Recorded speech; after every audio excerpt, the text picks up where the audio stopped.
Welcome back. Let's talk about nullish coalescing operator, and it's this double question mark. So remember, we learned about the big int, and we also learned about the optional chaining with the question mark and the period, just like this. So what's this double question mark? And this double question mark can often be used instead of what we've seen before, the OR operator. So let me show you what I mean. Let's imagine that we have a new property here, and we'll call it power. And power for Pikachu is lightning.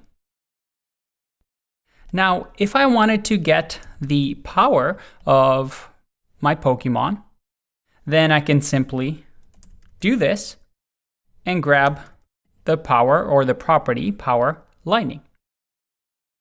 But let's say we weren't sure that we have this property for the Pokemon.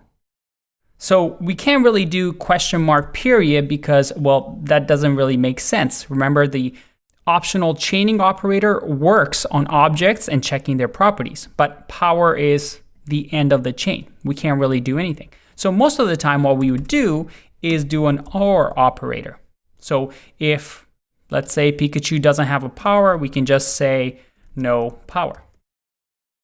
So let's imagine here that we have an empty string, or maybe not even the property.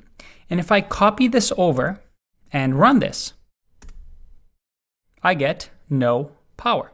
That makes sense, right? But what if we had power in here, but it's an empty string? What would happen then? Well, if I run this again,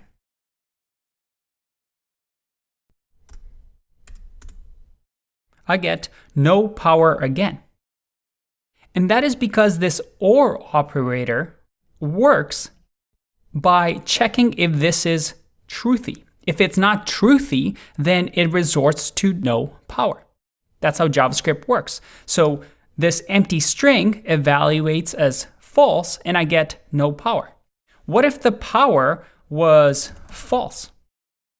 Once again, this will resort to false, and you'll get no power. But what if we wanted this to be an empty string instead of no power? We want to check if this is null or undefined. Only then do we want to give no power. Otherwise, maybe this Pikachu just is still evolving and doesn't have any power, but we don't necessarily want to say no power. Well, in that case, we can do the nullish coalescing. And this, instead of the OR operator, doesn't check if a value is falsy. Instead, it checks if it's null or undefined. So things like 0, for example, if we do that, well, let's find out. If I copy this, I get power of 0. If this was an OR,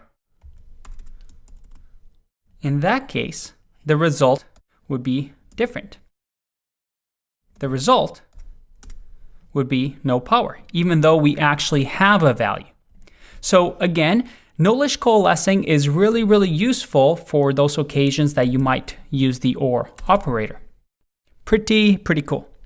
All right, I think that's enough. There's a few more to cover with ES 2020, but again, we're gonna encounter those throughout the rest of the sections because they require a bit of other knowledge that we're gonna accumulate.